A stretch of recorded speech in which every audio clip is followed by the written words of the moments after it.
say okay, make you dey treat them with dignity. No verse. Person there, let's dignify Okay. this person. Hello, welcome. Hello. You're welcome, my highly dignity. Good afternoon. Peter calling from Royo. All right, welcome. Chukmouth. What I want to say, what the EFCC and police did for yesterday no good to. The police said their hand no follow.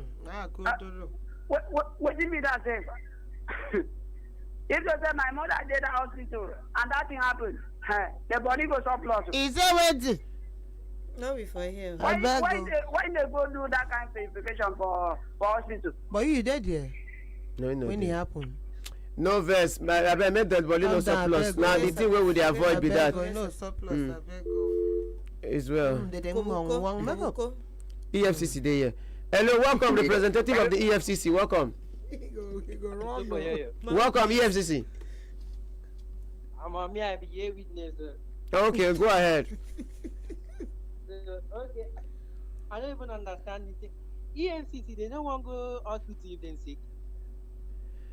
If they sick, where they want to go? If you ask us, They get doctor for their. They get their own EFCC doctor. DREFCC. That thing don't make sense at all. Doctor E. How they want to go? How they want person will get IBP for that? Na the thing I now. want take. we don't do higher. Don't get- Is well, sorry. Thank you so much for your contribution. May we just take one or two more calls before Esquire conclude on the matter today. In 2 minutes. In 2 minutes. In 2 minutes, you round off. True. I think you give. Hello, who there? Hello. Yeah, EFCC, welcome. All right, 0700 Hello. Hello, Atutu. Yeah, EFCC. Good to have you. I don't know what you they go on. The mother carry me along. I'm waiting at the discussion. Okay, just the listen. We did with you. We did with you. Ladies and gentlemen, we don't talk say police, we don't release official press, they don't release press release. Say the operation now operatives of EFCC, now run am.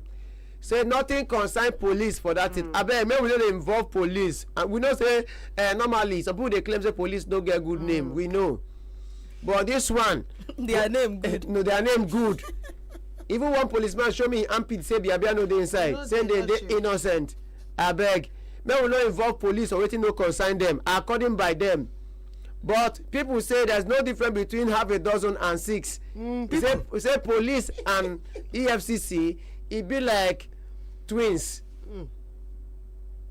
Objection First sustained. one.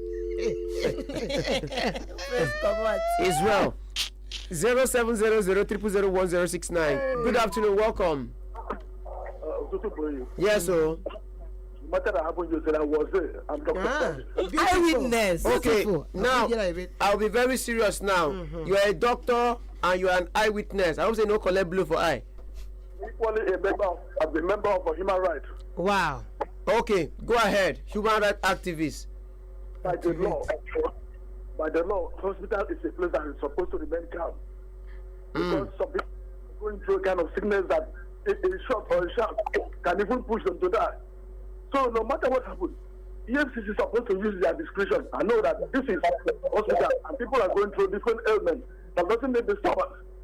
So my dear, what happened yesterday is a complete an abusement of fundamental human rights. It is very bad. Can we hear your side of the story? Can you tell us in 30 seconds exactly what happened? If you feel summarize them up. What did I do? You said, don't enter hospital. I was there at the roadside because when I saw people run skelter and skelter, I had to stop by. So I had the information that there's a serious disruption here from the EFCC when they intercepted to get someone that was committed a crime. So, but what is supposed to do because that is a big place. I'm talking about because I'm very, very concerned about the welfare of the patients. So whatever happened, if the information given to them, whether it was verified or not, they're supposed to use very calm atmosphere and use discretion to operate. As far as fundamental human rights is concerned, I'm talking about those patients in the hospital. So if eventually anybody, that was there got a serious problem in addition to what has happened, I think they should be held responsible. Yes, it was complete fundamental right abusement. All right. Thank you so much. Good to have you, my human rights doctor and activist. Thank you so much. The good thing be say, as eyewitness where you be, I thank God say you know collect blue for eye because you know what feet get the strength to explain this way give us. One more call before X-Choir go round off this afternoon.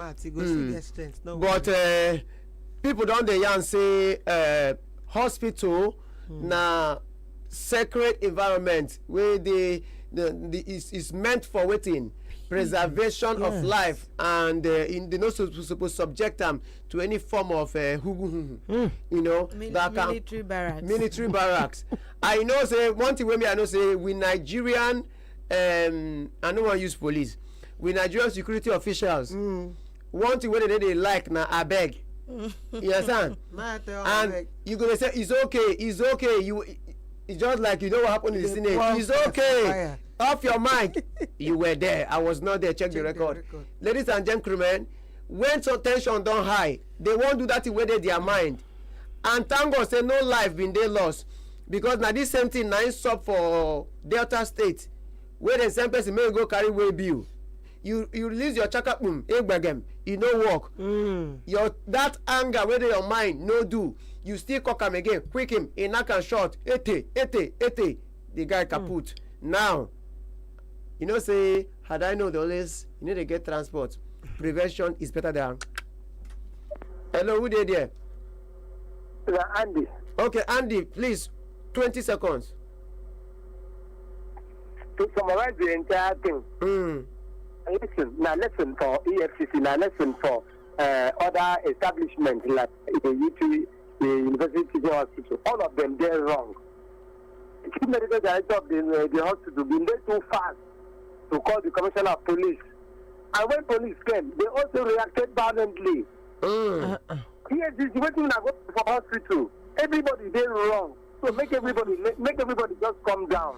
Learn this lesson. At least for the first time, where this kind of thing don't happen for Kwaibo. All right, thank you. Esquire, in 2 seconds, please, can you round off? Thank you. Thank you very much. Okay, country people, chop money no, I forgive them anyway. Waiting be they ground be say the two parties they wrong, right? Two wrongs no fit make right. If EFCC don't right to now, not supposed to respond also. Or if and you EFCC, if hospital no respond, other avenues there, violence, that kind of force should be the last resort.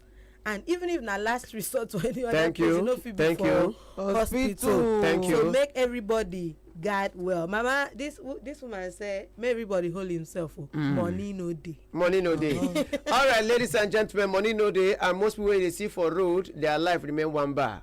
I beg, may no be you. We go help person. We don't nearly off Coco. You can come off them. Thank you, Sness. Wakari is in 9 day we leg.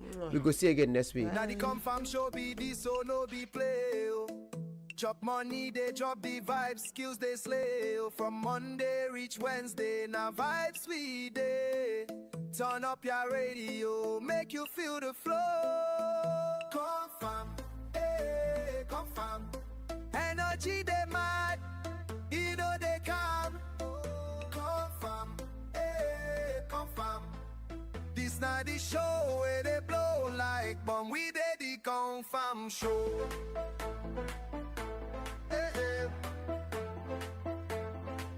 We did the confirm show.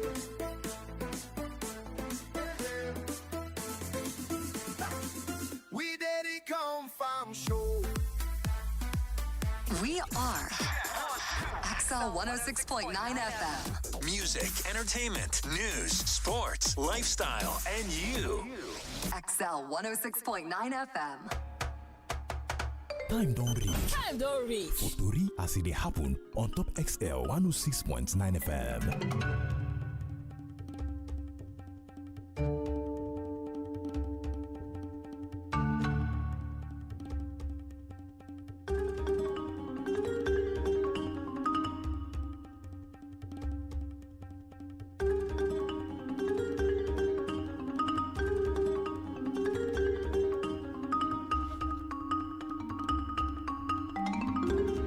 All right, good afternoon, countrywoman. Welcome on Talk to Ria City Happen for Inside XL1069 FM. Today, now Wednesday, the 13th day for Inside the month of May, we pray for the year 2026. As the news then bracket reach, make we start to the summer them one by the other. Nigeria Medical Association, Akwa Ibom State Branch, they don't call for identification and prosecution of all EFCC officers. Them we be say they've been they involved for inside the assault we happen for inside UUTH. Meanwhile, Grace Family Global Outreach they go hold monthly life-changing experience on Friday. President Bola Ahmed Tinubu, aka the Jagaban of our generation, aka T Baba, he don't call for waiting global financial reforms to accelerate the industrialization for Africa. But get on top, you're already making the information of the Turu Bukari come inside this afternoon. My name na Igwe Keneto.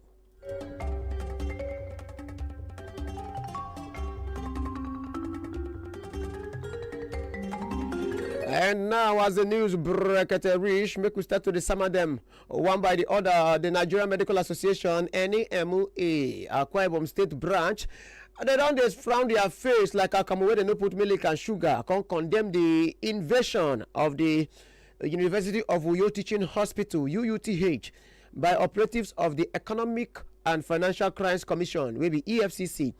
And the assault we say they put on woto for Professor Eyo Ekpe in body, doctors and other hospital staff them plus patients they waiting for the hospital where they won't nearly give high blood pressure. Ladies and gentlemen, the association they don't also bringing total and indefinite strike action and withdrawal of all medical services them for instead of Akwa Ibom State as they call for identification and prosecution of all the EFCC officers them we say they've been there involved for inside the katakata we happen for inside UUTH. The person we been yarn this one they been yarn for inside one statement we been this time by Professor Aniek Peter Chiamo NMA Akwa Ibom State and Dr.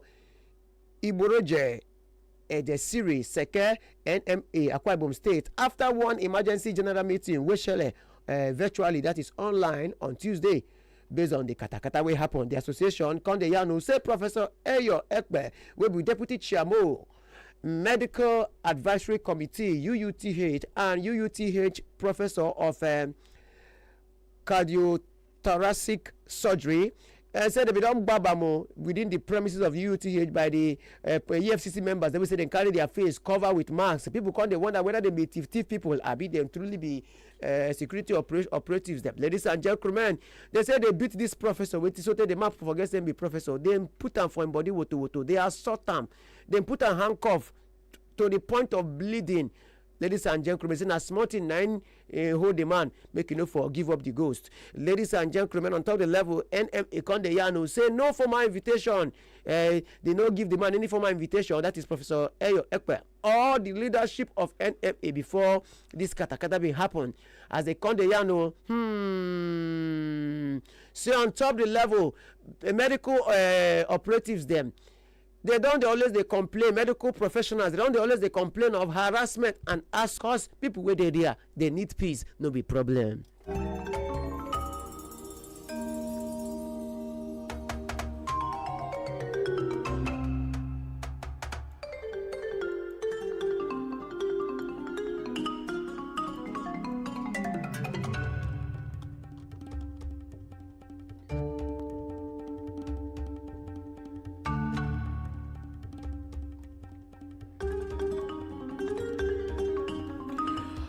On top of the level, ladies and gentlemen, we enter another matter. We matter inside this bunkers afternoon. In the meantime, the Economic and Financial Crimes Commission will be EFCC. They don't release Dr. Eyo Ekwe, a professor of cardiothoracic surgery and deputy chairman medical advisory committee will be CMAC for inside University of Uyo Teaching Hospital from their custody.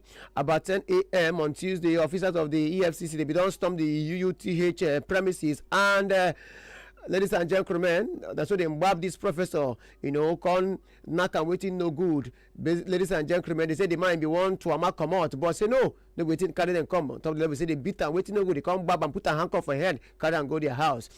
the situation, ladies and gentlemen, the thing come bustarino, come escalate when some staff members, then try to intervene. This one come lead to waiting, arrest, and heighten the tension within the premises, the hospital environment. People come, they complain, say this matter, no good at all. Oh. Ladies and gentlemen, people wey been get eyewitness, wey some of them collect blow for eye, they further come dey yarn, say the effort to prevent the officials from leaving the premises, it can result to dramatic confrontation involving tear gas, gunshot, shooting, and woto beating on top the people. On top the level as the matter be, say Professor Ekpe was eventually arrested along with 3 members of staff of the hospital. This one cause better style protest by staff of the institution and Obonge declaration of total shutdown. Hear the matter as in TikTok. The man is to be respected. Yes. So then the premises of the university will know teaching hospitals have been desecrated. Yes. A place of service. Yes. A place where the health is and the head of the sick is taken care of. We are going to show them that we are not just a people. Yes. Professionals. Yes. As a consequence of that, in concert with the hierarchy of the hospital in this place, in concert with the enemy, we are shutting down this premise. Yes. All right, so ladies and gentlemen, Monge statement by Edu Umar, National Publicity Secretary, Institute of Health Service Administrators of Nigeria. A Kondeyanu say medical and health unions, including the Nigeria Medical Association, NAMA, and the joint health sector unions will be Johesu. Reportedly, they don't direct Bunga immediate shutdown of services in protest against this katakata way security officials they do. Also, an internal statement issued by the University of Uyo Teaching Hospital, branch of the National Association of Nigerian Nurses and Midwives, signed by their chairman Efyong Ikondeyanu, say all the nurses them say abeg make una leave hospital environment immediately. We no go fit do again. Ladies and gentlemen, speaking and spoken with XL News on telephone, Dr. Ekomobong Udo, president of the Association of Resident Doctors, UUTH, can confirm the release of Professor Ekpe, but they can insist, he said some conditions must be met before they call off the strike. Hear them as Udo Deyan. Prof, some of the admin staffs that were abducted by the EFCC, they've been released this evening though. But our other demands have to be met because we don't want a repeat of such embarrassment in the teaching hospital. I think the strike will still continue until it is reviewed by the Congress following satisfactory demands being met. We need an unreserved apology from the EFCC in at least 2 national dailies regarding the incident that happened at the hospital. No? And then there have to be repairs of the hospital facilities that were damaged during the course of their assault. And then I think there are other things. Meanwhile, for inside one WhatsApp message where they send give XL News, the talk person of EFCC, Uyo Directorate, ACE2, Teresa Nwosu, according by her, in quote, she said the narration when they spread in circulation, he said the thing is very, very, very far from reality. End of quote. She said the headquarters will do for Union Teaching Hospital. He said, we and EFCC will not get any business in common for this kind of matter. Ladies and gentlemen, police, they don't deny the report when they circulate online, alleging them, say they involve for inside the katakata, for inside one press matter will be signed by the police public relations officer will be DSP Team Fon John. He said the command they don't describe the report as false and misleading. Oh, say why does people hate police too much? Why are you lying on police people's head? According by the statement, the operations for inside the hospital it was carried out by who? The operatives of the Economic and Financial Crimes Commission will be EFCC during waiting they describe as lawful assignment. The statement Kondeyanu say following based on one distress call by the chief medical director of UUTH, police personnel were deployed to the hospital to assess the situation and to prevent further katakata, breakdown of law, and scatterism of order.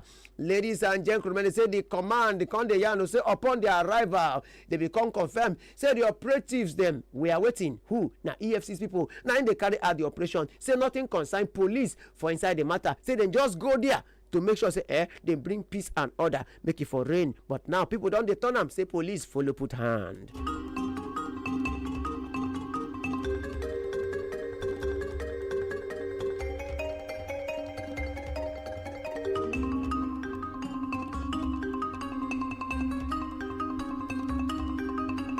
On top another matter inside this spunkious afternoon, ladies and gentlemen, the Niger Delta Development Commission will be NDDC in partnership with Bamo Oil Service Company has taken an anti-cultism sensation campaign. It says stop cultism to secondary schools for Akwa Ibom State. The aim now to stop the spread of cultism among young people them and to promote peace, good governance and safe learning environment. Ladies and gentlemen, speaking and spoken during the sensation visit to the community secondary school, Akofort and Itam Secondary School, Itam Dr. Festus Erewole Ekondeyano said the project coordinator don't list common signs and symbols of cultism. Say waiting the number one, you will drop out of school. You will go to prison. Are you listening to the benefits? Are they good benefits? There are people who went for initiation and they got killed during initiation. When somebody wants to force you into cultism, the first